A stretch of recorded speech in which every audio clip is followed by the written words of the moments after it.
நண்பர்களே வணக்கம். நம்ம வேளாங்கண்ணியில் தான் இருக்கிறோம். இந்த பாதை பார்த்திங்கன்னா புதிய கோயிலேருந்து பழைய கோயில் வரைக்கும் இந்த மணல் பாதை இருக்குது. இந்த மணல் பாதை நம்ம ஃபுல்லாக பார்த்தோமா பாதங்களோட அச்சு, கால் பாதங்களோட நிறைய பாதங்கள் பதிக்கப்பட்டிருக்குது. எதுக்காக இது வைக்கிறாங்க அப்படின்னா அவங்களோட வேண்டுதல்கள் நிறைவேறணும் அப்படின்றதுக்காக இந்த பாதத்தில் அப்படி நடக்கிறாங்க வெறுங்காலோட. அது இல்லாமல் நிறைய பேர் பார்த்திங்கன்னா முட்டி போட்டே நடப்பாங்க. எவ்வளோ வெயிலாக இருந்தாலும் சரி இந்த மணலில் அப்படியே முட்டி போட்டு அந்த பழைய கோயிலில் சேருவாங்க. இது காலகாலமாக நடந்துட்டு வர ஒரு பாரம்பரிய வழிபாடு. தன்னையே வருத்திக்கிட்டு அவங்க ஜெபம் பண்ணுறாங்க. பார்த்திங்கன்னா எத்தனையோ பாத அச்சுகள் இருக்குது. நிறைய பேர் நம்பிக்கையோட ப்ரேயர் பண்ணுறாங்க.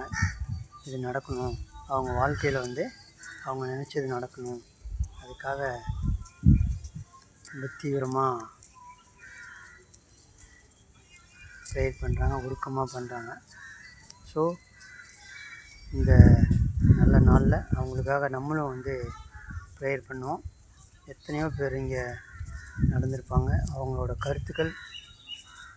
கருத்துக்களை இறைவன் கேட்கணும், அவங்க வாழ்க்கையை கடவுள் ஆசீர்வதிக்கணும் அப்படின்றதுக்கு நம்மளும் ப்ரேயர் பண்ணுவோம்.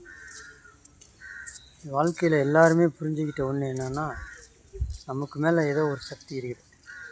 இந்த பூமியை கட்டுக்கோப்பாக வச்சுருக்கிறது ஏதோ ஒரு சக்தி இருக்குது. அந்த சக்திக்கு பல பேர் சொல்கிறாங்க. அது இயற்கையாகவும் கூட இருக்கலாம், இல்லை பல மதத்தோட நம்பிக்கையாக இருக்கலாம். ஆனால் ஏதோ ஒரு சக்தி இருக்குது, அதுதான் உண்மை. அதுக்கு உண்டான எடுத்துக்காட்டுகள் தான் இந்த மாதிரி பக்தி முயற்சி. மக்கள் ரொம்ப உருக்கமாக மனசில் நினச்சது நடக்கணும், இந்த கவலைகள் தீரணும், அவர்களுக்கு நல்ல வழி கிடைக்கணும் அப்படின்றதுக்காக தீவிரமாக ஜெபிக்கிறாங்க.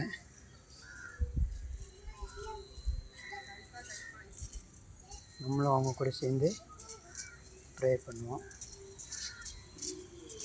பாருங்கள், எத்தனையோ காலச்சு இருக்குது. தீவிர மக்கள் நம்பிக்கையாக ஜெபம் பண்ணுறாங்க.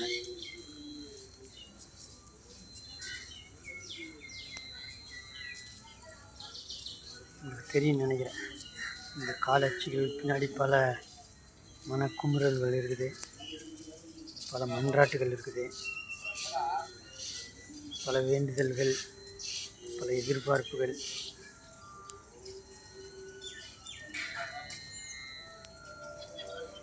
பலர் நன்றி கடனாக கூட செஞ்சுருக்கலாம். அவங்க வாழ்க்கையில் கிடைச்ச நன்மைகளுக்கு இது நன்றியாக கூட இருக்கலாம் இந்த பாதாச்சு. ஸோ இந்த வேண்டுதல் வச்சுருக்கிற மக்கள் வாழ்க்கையில் வேண்டியது அடையணும் அப்படின்னு எல்லாத்தோட சார்பாகவும் நான் வேண்டிக்கிறேன். நன்றி நண்பர்களே, அடுத்த வீடியோவில் சந்திப்போம்.